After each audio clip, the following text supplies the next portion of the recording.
ఇంకోటి యేసుక్రీస్తు వారి గురించి ఆయన ఇష్టానుసారంగా మాట్లాడుతున్నాడు. ఆయన బుర్రుందా అవల్ల ఉన్నాయని చెప్పేసి మనం ఎలాగో అలా మాట్లాడకూడదు బ్రదర్. ఎందుకంటే బైబిల్ ఒక్కటి మనకు ఇలా నాకు అభ్యంతరంగా ఉన్నాయి, నాకు ఇక్కడ అనుమానంగా ఉంది, ఆయన చెప్పిన మాటలు సరైనవి కాదు అని అడిగితే అంత బాగుంది. ఎందుకంటే ఖురాన్ ఎక్కడ కూడా, మీరు నమ్మటువంటి ఖురాన్ ఎక్కడ కూడా ప్రవక్తగానే చూసింది. ఓ రకంగా చెప్పాలంటే మహమ్మద్ ప్రవక్త కంటే ఎక్కువగా ఈయన అద్భుత కార్యాలు చేశాడు, ఈయన అన్ని చేశాడు. అక్కడ ఎక్కడ కూడా మీరు యేసుక్రీస్తుని ఈసా అసలేం వల్ల ఎక్కువ తక్కువ చేసి మాట్లాడలేదు ఖురాను. సో మీరు ఇక్కడ బైబిల్ బట్టి మీరు తక్కువ చేసి మాట్లాడడం అనేది అది కరెక్ట్ పద్ధతి కాదని నాకు అనిపిస్తుంది. అలాగండి బ్రదర్, ఈ వచ్చిన నాకు సరిగా అనిపించట్లేదు. ఆయన మాటలు నాకు కొంచెం కాంట్రడిక్షన్ అనిపిస్తుంది. నేను ఇలా అడుగుతున్నా, నాకు సమాధానం చెప్పండి అంటే చెప్తాను. కానీ ఆయన బుర్ర ఉందా, అది ఉందా, ఇది ఉందా అనేది అది సరైన పదజ్ఞానం కాదు. ఎందుకంటే మీరు వక్త కాబట్టి, ముస్లింలు వక్త కాబట్టి, మీ ముస్లింల గ్రంథమైన ఖురాన్ యేసుక్రీస్తుని అలాగే చెప్తుంటే తప్పకుండా నాకు ఇబ్బంది ఏం లేదు. కానీ ప్రవక్తగా ఆయన గౌరవించింది, ప్రవక్త ఆయన గౌరవించి, ఎందుకంటే ఆయన మర్యాద తరపున ఆయనకు దేవుని ఆత్మ కూడా చెప్తుంది ఖురాన్. చాలా విషయాలు చెప్తాను యేసుక్రీస్తు గురించి ఖురాన్. మనంత గొప్పగా చెప్పినటువంటి ఖురాన్ లో యేసుక్రీస్తు అంత గొప్పగా ఉన్నప్పుడు మీరు బైబిల్ పట్టుకునే యేసుక్రీస్తుని అంత దిగారని మాత్రం మాట్లాడాలి, సరైన పద్ధతి కాదని నాకు అనిపిస్తుంది. నెక్స్ట్ విషయాల్లో, నెక్స్ట్ రానున్న ఈ ప్రోగ్రామ్ లో మీరు యేసుక్రీస్తుని అలా మాట్లాడద్దండి, అలా పదజాలం కూడా మంచిది కాదని నేను అడుగుతున్నాను. ఓకే చెప్పండి. అయిపోయింది కాబట్టి వాళ్ళకి ఇచ్చేసాను. మీరు 15 నిమిషాలు యూజ్ చేశారండి, 15 నిమిషము. సరే వాళ్ళకి సమయం ఇచ్చేయమంటారా? అయిపోయింది బ్రదర్ అబ్దుల్ బ్రదర్, ఇంకా 15 నిమిషాలు టైప్ ఉంది బ్రదర్. 15 నిమిషాలు మీరు 15 నిమిషాలు మాట్లాడండి బ్రదర్. స్టార్ట్ చేస్తున్నా. బ్రదర్ గారు ఫిలిప్ గారు ఏమన్నారంటే, అసలు నేను ఇచ్చిన వాటిలో ఏది టైప్ చేయలేదు. నేను తండ్రి అనేది పేరా అనేది అడిగితే అసలు దాన్ని టచ్ చేయకుండా ఎంచుకున్నాడు ఆయన. అసలు చెప్పడం మానేసి అదై ఉన్నారు, అదై ఉన్నారా ఇదై ఉన్నారా అని చెప్పడానికే ఎవరు ఈ మాటలు మాట్లాడతారు. తండ్రి అంటే పేరా అంటే మతి బ్రహ్మణ గురై ఉన్న వారు మాట్లాడతారు కదా. ఖురాను ఈసా అలైహిస్సలాం వారి గురించి ఇలా ఉందంటే అందులో యోసేపు లేడండి. దాని గురించి మాట్లాడదామంటే మళ్ళీ పెట్టుకోవాలి టాపిక్. సరే ఇది అయిపించండి తర్వాత. అందులో యోసేపు లేడు, దావీదు సంతానం లేదు.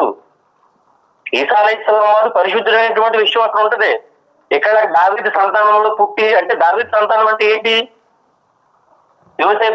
యోసేపు నుంచి వచ్చిన వాడా, బ్రీడా? అది కూడా మీకు చూపిస్తాను ఇప్పుడు బైబిల్ నుంచి. సీడ్ ఆఫ్ డేవిడ్ అని, సీడ్ ఆఫ్ అబ్రహాం అని.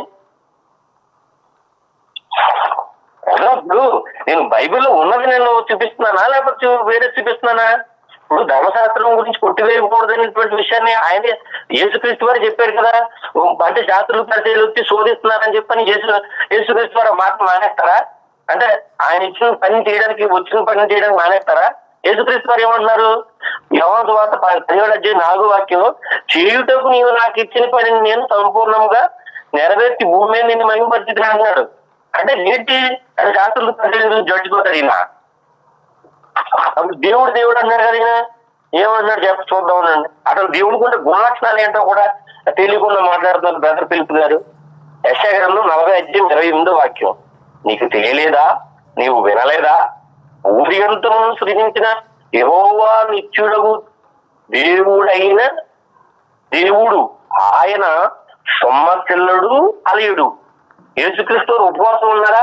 సొమ్మసిల్లాడా? అలసిపోయాడా? చూడండి, ఆయన అలసిపోలేదా? అలసిపోయిన వాడు దేవుడు ఎలా అవుతాడండి? సొమ్మసిల్లిన వాడు దేవుడు ఎలా అవుతాడు? అలసి పోని దేవుడు.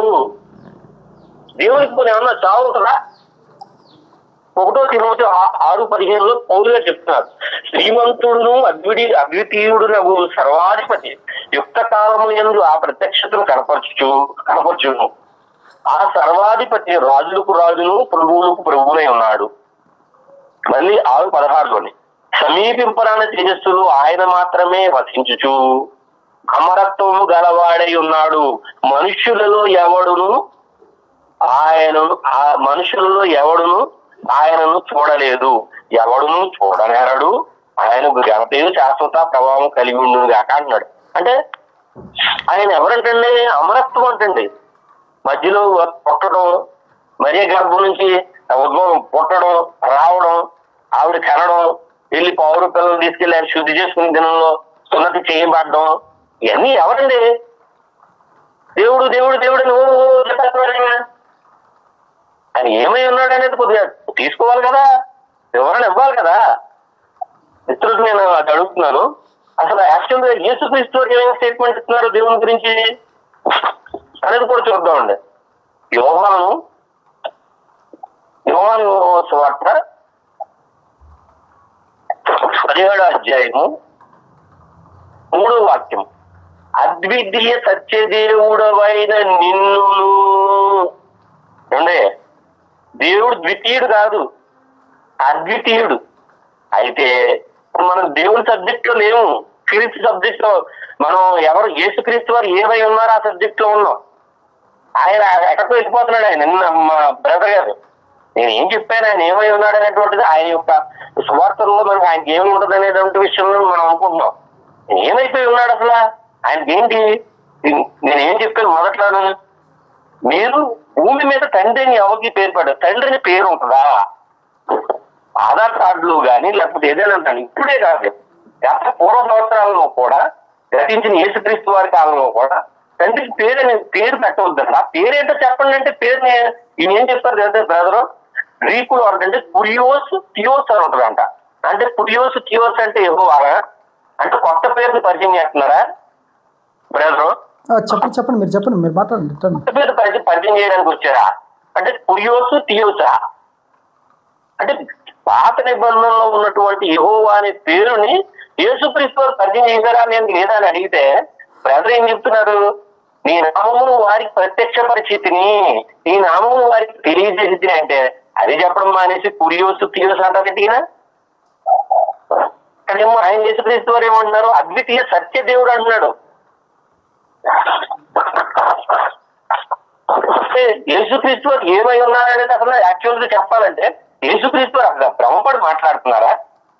నేను అదే మాట్లాడుతున్నాను. నేను ఇందాక మొదటి దానికి నాకు ఇప్పుడు ఆన్సర్ లేదు. నేను తండ్రి నామం వచ్చాడు. ఏ నామం వచ్చాడు? ఆ నామం చూపించండి న్యూ టెస్టిమెంట్ లోని. చూపించకపోతే వేరే అబద్ధ బోధ అవుతుంది. ఆ నామాన్ని చూపించారు బ్రదరు. అసలు నా టాపిక్ నా పాయింట్ నేను తీసుకోవట్లేదు.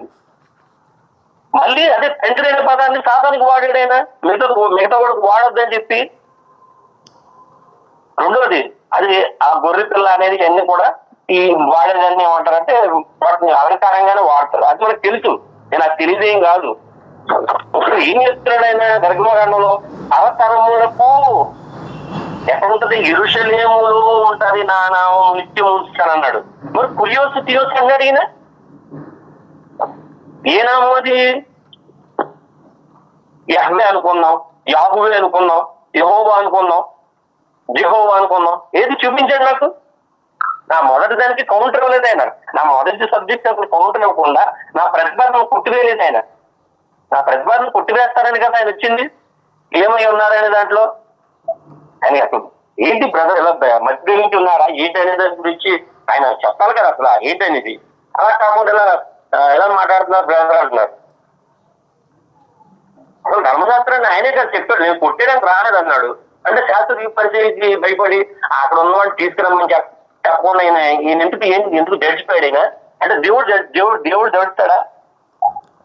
అసలు దేవుడు జడుస్తాడండి శోధించడానికి వస్తేనే? ఆధ్యాత్మికం కూడా చేయలేడు ఆయన. ఆజ్ఞను అతిక్రమించాడు ఆయన. ఆధ్యాత్మికం చేయకూడదు కదా. ధర్మశాస్త్రాన్ని నేను కొట్టివేయడానికి రాలేదు, నెరవేర్చుటకే వచ్చాను అన్నాడు ఆయన. మరి అక్కడ ఏం జరుగుతుంది? అక్కడ అంటే మనుషులు మెప్పు కోరడానికి వచ్చాడా? దేవుని మెప్పును కోరడానికి ఆయన రాలేదా? వింటుంటే అసలు అర్థం చేసుకోవాలి. ఏంటంటే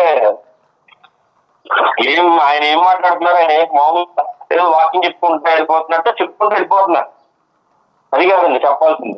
కానీ నేను అడిగిన దానికి నా వాదన కొట్టివేయాలి. మొదటి రౌండ్ లో నా వాదన నేను కొట్టివేయలేదు. ఎక్కడను మిత్రులు విచారణ చేయని పురుషుని తీసుకురావాలని కూడా అడగలేదు యేసుక్రీస్తు వారు. అంటే అక్కడ ఉంచి నేను తెలుపమ్మా నువ్వు కూడా అని చెప్పి అన్నారు. అంటే ధర్మశాస్త్రం కొట్టివేసినట్టుగా. నేను కొట్టివేసి వచ్చిన తలంచవద్దు.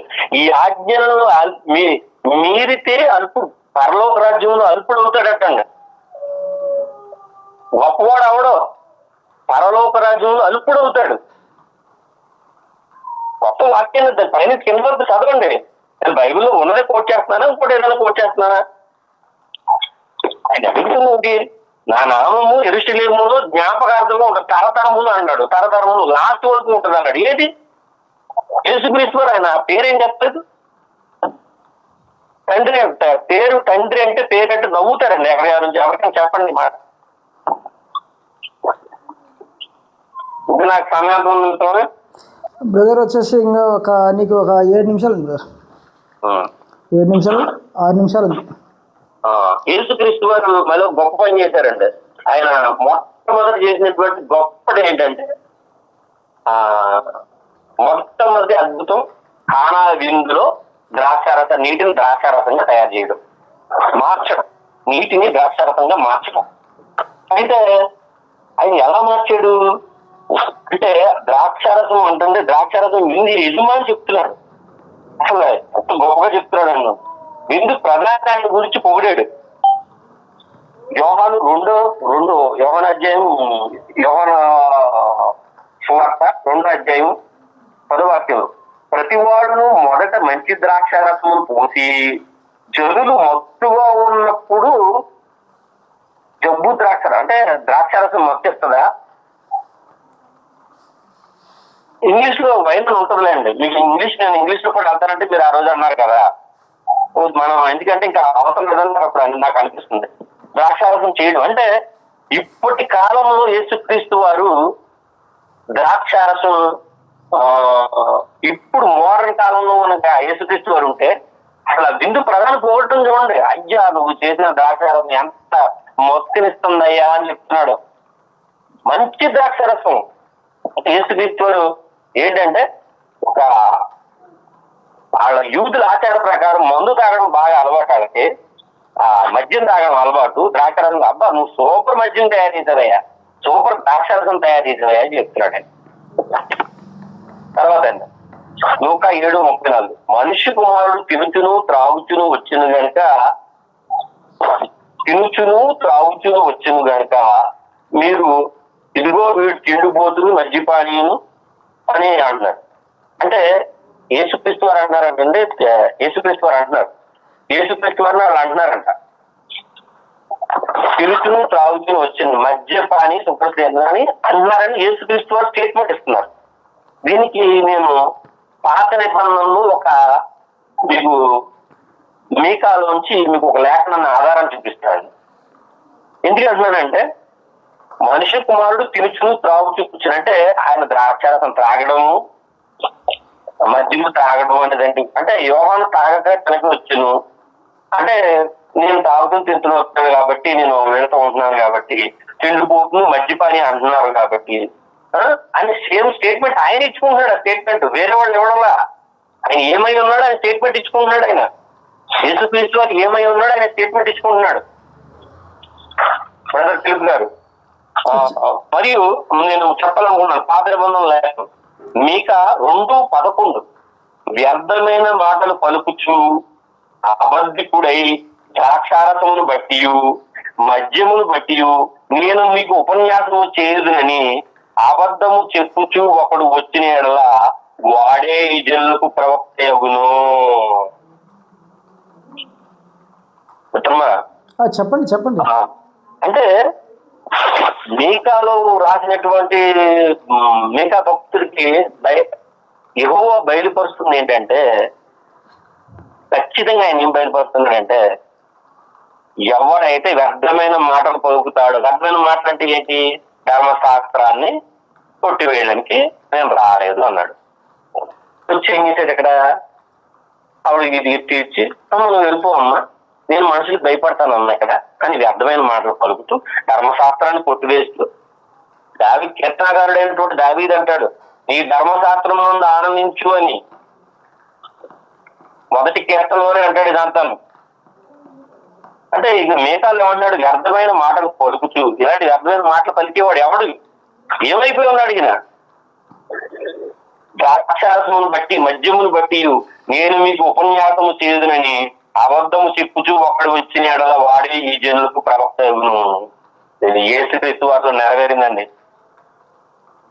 గారు. ఇప్పుడు చెప్తానండి, యెహోవా కోసం సపరేట్ చేయబడిన వాళ్ళు, లేకపోతే నాజీర్ చేయబడిన వాళ్ళు ఎవరైనా ఉన్నారనుకోండి, వాళ్ళు సెపరేట్ నాజీర్ అంటే సెపరేట్ అని అర్థం అండి. 1 minute ఉంది బ్రదర్, చెప్పండి. వాళ్ళు అంటే ద్రాక్షారసమైన మద్యమైన తాగరంటండి. యోహాను గారు కూడా అంటే అతడు ప్రభువు దృష్టి గొప్పవాడై, ఎందుకు మద్యమైన ముట్టక అనే ఉంటారండి. యేసుక్రీస్తు వాళ్ళు కూడా గొప్పవాడైనటువంటి విషయాన్ని చూసుకోవాలి. మరలా గుర్తు చేస్తున్నాను ఏంటంటే, మిత్రులు ఆకాశం అది ప్రవక్తల ప్రవచనాలుగా ధర్మశాస్త్రం కొట్టివేసి వచ్చిన తలచు అది దాని గురించి తండ్రి అనేటువంటి పేరుని ఆయన చూపించారు. తండ్రి పేరు చూపించలేదు. ఆ నామాన్ని తెలియజేశారని యేసుక్రీస్తు వారు అంటున్నారు. ఆ నామం చూపించాలి. లేకపోతే మీరు మీ తండ్రికి అపవాద సంబంధికులు అంటారు. ఇద్దరు తండ్రి పేరు అపవాద సంబంధికులే అంటున్నాడు. అంటే ఇక్కడ అపవాది పేరు కూడా తండ్రే.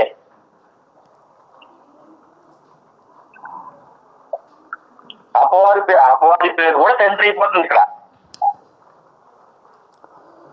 కాకుండా దీన్ని గుర్తు చేసుకుంటారని ఎందుకంటున్నారంటే, నిరంతరము తరతరములకు నా జ్ఞాపకార్థనామం ఏది ఆ నామం కొత్త నిబంధనలో బ్రదర్ పిలుపుగా చెప్పడం అనేది వేరేదో చెప్పుకొస్తున్నారు. నా దాన్ని మీరు పొట్టివేయండి మిత్రమా అని చెప్తుంటే దాన్ని ఏమి కలగకుండా దిలీప్ కి అవకాశం ఇద్దాం. టైం అయిపోయింది. Okay brother Dilip brother brother ఒకటేంటంటే చెప్పండి. మీరు చెప్పిన ఏంటంటే కొద్దిసేపు వస్తే మీరు చెప్పే సబ్జెక్ట్ ఏంటో నేను చెప్పే సబ్జెక్ట్ ఏంటో అర్థం కాదు. ఫస్ట్ లో ఉండేటంటే మీరు ఏం చెప్పావు అనేది నేను విని నేను రాసుకుంటాను. తర్వాత నేను చెప్పేది ఏంటో నేను చెప్పింది నీవు రాసుకుంటాను. రెండోప్పుడు ఏంటంటే ఏవైతే నువ్వు చెప్పావో దాన్ని నేను వివరణిస్తాను. ఒకటేంటంటే దాన్ని నేను వివరిస్తాను, మనం ఇవ్వనని నేను చెప్పట్లేదు. సరే బ్రదర్ స్టార్ట్ చేద్దామా? స్టార్ట్ చేస్తాను. ఇంకోటి ఏంటంటే ఆయన ఏమన్నారంటే గ్రీక్ ఇంత మధ్యలో మీకు ఇస్తున్నాను, మీరు మాట్లాడకూడదు. ఇంకా మీ టైం స్టార్ట్ అయిపోయినట్టే చెప్పండి. ఇంకా బ్రదర్ మీరు మాట్లాడద్దు, స్టార్ట్ చేయండి బ్రదర్ దిలీప్ బ్రదర్. ఇంకోటి ఏంటంటే ఆయన అడుగుతున్నది ఏంటంటే మీ తండ్రి అపసంగం అంటే సబ్జెక్ట్ మీరు అందరూ టైం కలుపుతున్నారు. మీరు టైం స్టార్ట్ చేయండి. టైం స్టార్ట్ చేస్తాను, చెప్పండి బ్రదర్. దిలీప్ బ్రదర్ మీరు చెప్పండి. మీరు మధ్యలో మాట్లాడకండి బ్రదర్. అబ్దుల్ బ్రదర్ అర్థం చేసుకోవాల్సిన విషయం ఏంటంటే, గ్రీకు రాసేటప్పుడు Greek old testament new testament రాసేటప్పుడు యెహోవా అనే పదాలు 4 అక్షరాలు టెట్రాగ్రామ్ అనే వర్డ్స్ గ్రీకులో లేవు. ఓకేనా? ఆ పదాలకు అనుగుణంగా ఉన్న పదాలు ఏంటంటే, అందుకనే మీరు ఏది గ్రీకు ఓల్డ్ టెస్ట్మెంట్ రాసినప్పుడు యెహోవా అన్న చోట మాక్సిమం ప్రభు అనే వర్డ్ ఎక్కువ యూజ్ చేస్తారు ఓల్డ్ టెస్ట్మెంట్ లో. న్యూ టెస్ట్మెంట్ లో కూడా సేమ్ అలాంటి పదాలు ప్రభు అనే విషయాలు, ఈయన ప్రభు అనే విషయాలు లార్డ్ కురియస్ అని తర్వాత కియస్ అనే పదాలు దేవునికి ఆపాదించే వర్డ్స్ వాడారు. దేనికి? ఆ పదాలు లేనప్పుడు. సో ఆ విధంగా నీకు ఆ పదం యెహోవా అనే నామం అనేది న్యూ టెస్ట్మెంట్ అనేది కనపడదు. ఎందుకు కనపడదు అంటే గ్రీక్ లో ఆ వర్డ్స్ లేవు. యెహోవా అనే వర్డ్స్ 4 వర్డ్స్ YHWH ఆ వర్డ్స్ గ్రీక్ లో లేవు కాబట్టి నీకు ఆ పదము యెహోవా అనే పదం అనేది న్యూ టెస్ట్మెంట్ లో ఉండదు. రెండోది ఏంటంటే మీ తండ్రి అపవాది సంబంధాలు అంటే తండ్రి అపవాది యొక్క స్వభావాన్ని వీళ్ళు చేసేటువంటి పనులు బట్టి అంట. కొన్నిసార్లు మనం అంటాం ఏమనంటే వీడు పందిలాగా ఉన్నారు అంటాం. పందిలాగా ఉన్నారంటే అర్థం ఏంటి? వచ్చే పందేనా, కానీ ఆ పంది స్వభావాన్ని మనం చెప్తాం. అటువంటి సమయంలో వాడాడు దాన్ని. అంటే అంటే తాతాన్ని యూజ్ చేస్తూ వాడాడు. అంతేగా తన నామం అంటే తండ్రి అనేది అర్థం ఏంటి? ఓడి నామం ఇంకో నామం ఉండవడం అని అన్నారు. దేవుడు అంటే తండ్రి అనేది ఒక్కడే. అంటే ఇంకో తండ్రి యేసుక్రీస్తు తండ్రి కాదని, ఇంకో వ్యక్తి కూడా తండ్రి కాదని దాని మీనింగ్ అది. ఆయన ఇంకో తండ్రి అర్థం ఏంటి? తాతాని యొక్క ఆయన వాళ్ళకి చెప్పారు వాళ్ళ ఫాదర్స్ అని. అంటే దానికి దీనికి సంబంధం లేని విషయం అది. నామం నామం అని చెప్పాడు కదా, అంటే ఓల్డ్ టెస్టిమెంట్ లో ఉన్నాడు యెహోవా నామం అనేది న్యూ టెస్టిమెంట్ లో ఉండదు కదా. ఒకసారి చూడండి కావాలంటే గ్రీక్ లో మీకు ఓల్డ్ టెస్టిమెంట్ అది చూడండి, న్యూ టెస్టిమెంట్ కూడా చూడండి. దాంట్లో మీకు యెహోవా అనే నామం పేరు ఉండదు అనమాట. గ్రీక్ లో రాసేటప్పుడు అది వాడుతున్నారు, అందుకే వాటి ప్లేస్ లో సీరియస్ అనే పదం ఎక్కువగా వాడతారు. ప్రభు అనే వర్డ్ ఎక్కువ వాడతారు అనమాట. అది అమరత్వం గలవాడే ఆయన చావుండడు అంటే నిజమే బ్రదర్. ఆయన ఈ లోకానికి రాకముందు ఆయన దేవుడిగా ఉన్నాడు కాబట్టి దేవునికి ఎప్పుడు కూడా చావుండదు. దేవుడే మన పాపాల నిమిత్తము ఆయన ఈ లోకానికి వచ్చాడు కాబట్టి అందుకు ఆయన చావాల్సిన ఉంది బ్రదర్. అందుకే ఉంటాయి బ్రదర్. ఎందుకంటే మనకు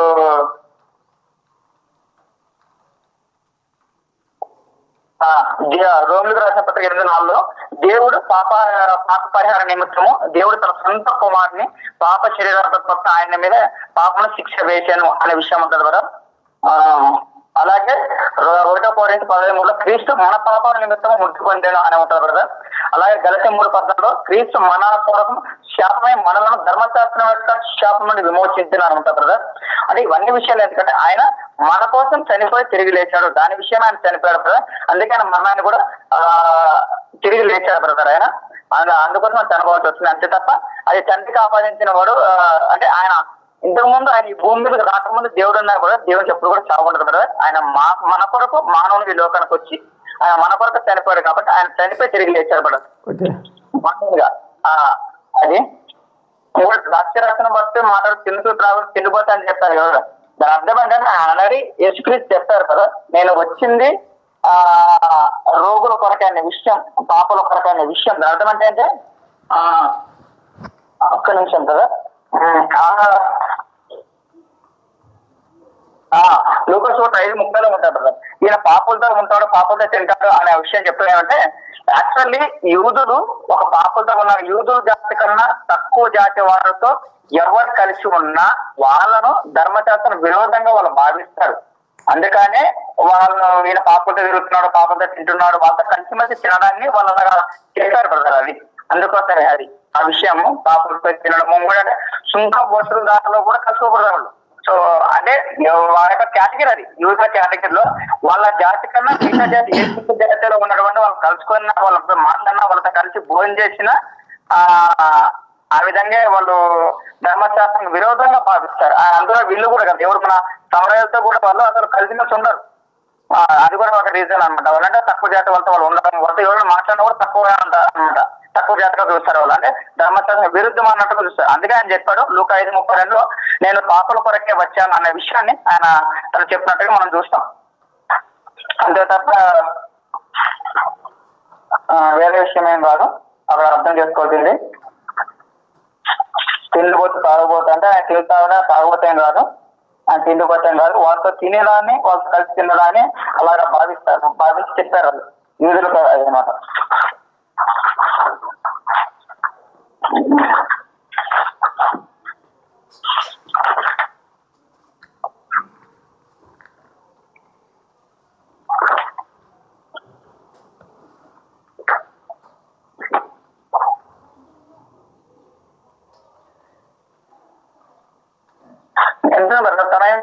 సమయం వచ్చేసి ఇంకా ఒక 10 నిమిషాలు ఉండలేదు బ్రదర్. చెప్పండి.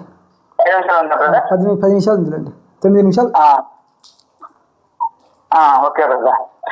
ఎందుకు ఈ విషయాన్ని చెప్తున్నానంటే యూదులు ఎప్పుడు కూడా వాళ్ళు మొజాయిక్ అంటే ధర్మశాస్త్రాన్ని ఎక్కువగా పాటిస్తారు. 10 ఆజ్ఞలు కావచ్చు, ఆచార వ్యవహారాలు కావచ్చు, మత సామాజిక కావచ్చు, ఆహార నియమాల విషయాల్లో చాలా పగడబందిగా పాటిస్తారు కదా. అందుకనే ఈయన వాళ్ళతో పాపులతో అంటే పాపులు అంటే వాళ్ళ పాప చేసిన కాదు, జస్ట్ కింద స్థాయి వాళ్ళు ఇప్పుడు ఎంతగా మన ఇండియాలోనే ఉంది. ఏమని తక్కువ జాతి వాళ్ళతో చేతి వాడు మహిళంటే తండ్రాన్ని వాళ్ళు అని శాతం. యూదులు కాదని మిగతా కింద జాతి వాళ్ళు ఉంటారు కదా, వాళ్ళు పాపలుగా ఏంటి. అందుకే ఆ ఎక్స్క్లూజివ్ చెప్పండి, నేను మీకోసం రాలేదు నేను వీళ్ళ కోసం వచ్చాను అన్నట్టు చెప్పాడు. అంటే డాక్టర్ అది ఆరోగ్యం ఉన్న వాళ్ళకి డాక్టర్ అవసరం లేదు, రోగుల గారికి డాక్టర్ అంతగా చెప్తారని వాళ్ళ విషయం. అర్థం ఏంటంటే మీరు బాగుంటుంది మీకోసం కాదు, నేను ఎవరైతే రోగులుగా ఉన్నారు, ఎవరైతే వాళ్ళు ఉన్నారు వాళ్ళ కోసం నేను వచ్చాను అన్నట్టుగా చెప్తారు. దాని పాపల కోసం కూడా పాపం చేసిన కాదు, తాగుపోతున్నట్టు వాళ్ళ మధ్యలో సేవించే వాళ్ళు పూర్తి వాళ్ళు మొత్తలే ఉండి పూర్తి వాళ్ళనే కాదు. అందులో ఉంటే వాళ్ళతో కలిసి ఉన్నాడని వీళ్ళట మాట్లాడారు. అది మనం కూడా ఇప్పుడు చూడండి, వేరే వేరే హైకాస్ట్ వాళ్ళు కింద ఉంటామంటే వాటర్ తిన్నాడు అంటే పెద్ద హై లెవెల్లో హైలైట్ చేస్తారు దాన్ని అంటారని వాళ్ళతో తెలిసి చాలా పాపంగా ఇచ్చేవాళ్ళు. ఇంకా తెలిసింది అది కొత్త విషయం కాదు. అంటే అక్కడ కూడా మన కనిపిస్తుంది బైబిల్లో యూదులు అంటే చాలా డిఫరెంట్ పీపుల్స్, మిగతా వాళ్ళు జనరల్ గా మీరు చదివినా కూడా యూదులకు తమిళకు ఉన్న అదింటి ఇన్ఫర్మేషన్ డిఫరెంట్ గా చదివితే మీకు అర్థమవుతుంది. వీళ్ళు కింద జాతి వాళ్ళగా వాళ్ళు ట్రీట్ చేస్తారు. ఆ సమస్య కూడా చెప్తారు కదా, మేము వీళ్ళతో మాతో మీరు మాట్లాడకూడదు, మాతో మీరు 4 నెలలు తాగకూడదు అన్నట్టుగా మాట్లాడతారు కానీ అది అర్థమైనా వాళ్ళు డిఫరెంట్ పీపుల్స్ అనమాట. అందుకని వాళ్ళు మాట్లాడదు చేయాలని ఆ విధంగా మనం అర్థం చేసుకోవాలి బ్రదర్. దాన్ని వాళ్ళంటే తాగుపోతుంటే నిజంగా తాగుతాను కాదు, తిండిపోతుంటే నిజంగా తిండిపోతాను కాదు, వాళ్ళతో కలిసి తినడాన్ని, వాళ్ళతో కలిసి ఉండడాన్ని, వాళ్ళతో కలిసి ఉండడాన్ని అది నేరంగా వాళ్ళు భావించారు యూదులు.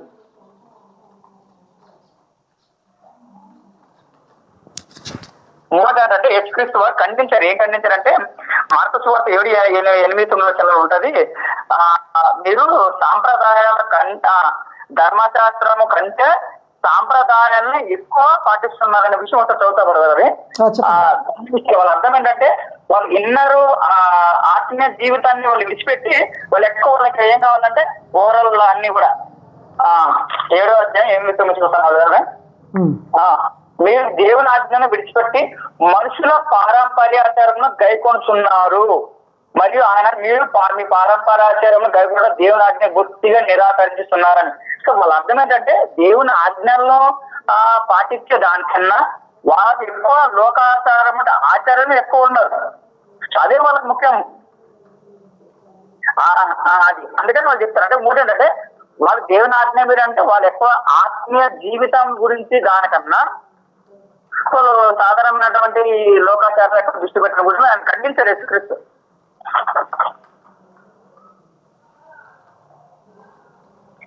ఇంకెంత టైం ఉంది బ్రదర్? ఇంకా బ్రదర్ ఇంకా 5 నిమిషాలు ఉంది బ్రదర్.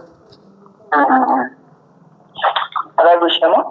ఇంకోటి ఏంటంటే ధర్మశాస్త్రం మీరాడు అని అంటున్నట్టు యాక్చువల్లీ ధర్మశాస్త్రాన్ని మీరాడు అని అనిపించినప్పుడు ఎక్కడ కూడా వాళ్ళు జ్యూస్ వేసుకుని ఖండించుకుంటే వచ్చారు. ఎక్కడ సబ్బత దినాన్ని చెప్పినప్పుడు కూడా అన్నారు వాళ్ళు మీరు ఈ ఆజ్ఞాన్ని మీరుతున్నారు అన్నట్టుగా మాట్లాడారు వాళ్ళు ఆజ్ఞాన్ని. అలాగే వాళ్ళ శిష్యులు ఆహారం తిండి విషయాల్లో ఉన్నప్పుడు కూడా వాళ్ళు ఖండించారు. ఇంకోటి ఆయన దేవుణ్ణి మనిషే ఉండి దేవుణ్ణి అని చెప్పినప్పుడు కూడా అంటే మోషే లా ప్రకారం దేవుని చెప్పడం కూడా అది దేవదూషణ కింద వస్తుంది. అక్కడ వాళ్ళు యూజులు భావించారు. ఈయన చెప్పిన విషయాల్లో డైరెక్ట్ గా నీకు ఆయన ఆజ్ఞాన్ని మీరినట్టు అలాంటివి కనబడదు బ్రదర్. ఆయన డైరెక్ట్ గా చెప్పిన విషయాలు యూజులు ఖండించిన విషయాలు ఉన్నాయి. యోహాను సువార్త 5:16-18 ఉంటాయి. ఇక్కడ ఆయన విశ్రాంతి దినంలో ఒక వ్యక్తిని ఆయన స్వస్థపరిచిన బట్టి ఆయన ఏమంటే విశ్రాంతి దినం ఏ రోజు ఆ పని చేయకూడదు కదా అంటారు. 28 నుండి అంటే దాని అర్థం అంటే విశ్రాంతి ఏ పని చేయకూడదు ఒక లాది. ఆ లాని ఎవరన్నా తప్పని చేస్తే ఆయన ధర్మశాస్త్రం మీరినట్టని. అప్పుడు ఆయన ఏమన్నాడు, యేసుక్రీస్తు ఏం చేస్తాడు, మనిషి యొక్క అవసరాన్ని బట్టి ఆయన ఆ పని చేశాడు. అందుకని అంటాడు మార్కు సువార్త 2:20 సబ్బతు మనుషుల కొరకే ఏర్పడింది కానీ మనుషుడు సబ్బతు కొరకు ఏర్పడలేదన్నట్టుగా చెప్తాడు. అంటే దినము సబ్బత్ దినాలను మనుషుల కొరకే కాదు మనుషుల కొరకే అనేది చెప్తాడు. అంటే దినాలు మనిషి కొరకు కాదంటే చెప్పాడు. అర్థం ఏంటంటే ఆయన అక్కడ మనిషికి అవసరాన్ని ప్రేమను చూపించాడు, దాని వాళ్ళు మీరాడని చెప్పారు. అదొకటి. ఆహార విషయంలో కూడా మీ శిష్యులు చేత పడుకోకుండా అన్నం తింటారు అన్న విషయాన్ని చెప్తారు. అప్పుడు చెప్తారు కూడా వాళ్ళు ధర్మశాస్త్రం ఏంటంటే చెప్తారు. అర్థమైంటే ఆయన బయట బాహ్య ఆచారాల కంటే హృదయ పవిత్రతను హృదయ పవిత్రత నిజమైన ధర్మం అన్నట్టు ఆయన యేసుక్రీస్తు చెప్పాడు. ఆయన ఎక్కడ మీరినట్టు చెప్పలేదు, వీళ్ళు అంటున్నారు ఇక్కడ మీరినామని చెప్పేసి. ఓకే చెప్పండి. థ్యాంక్ యూ బ్రదర్, ఇచ్చేసాను. ఓకేనా బ్రదర్? ఒక నిమిషం బ్రదర్. ఇప్పటికే సెకండ్ రౌండ్ కూడా పూర్తి అయిపోయింది. ఇది బైబిల్ వాక్యానుసారంగా ఫిలిప్ బ్రదర్దే నాకు కరెక్ట్ అనిపిస్తుంది బ్రదర్ ఈ విషయంలో. ఎందుకంటే బైబిల్ అర్థం కావాలంటే పరిశుద్ధాత్మ దేవుని సహాయం కావాలి మొట్టమొదటిసారిగా. మనకు లోకల్ నాలెడ్జ్తో పని లేదు, కానీ బైబిల్ అర్థం కావాలంటే పరిశుద్ధాత్మ సహాయం ద్వారానే మనం బైబిల్ అర్థం చేసుకోవచ్చు నాకు అనిపిస్తుంది. కానీ ప్రజలకు మట్టుకు ఇది డిబేట్ ఇడిచిపెడుతున్నా.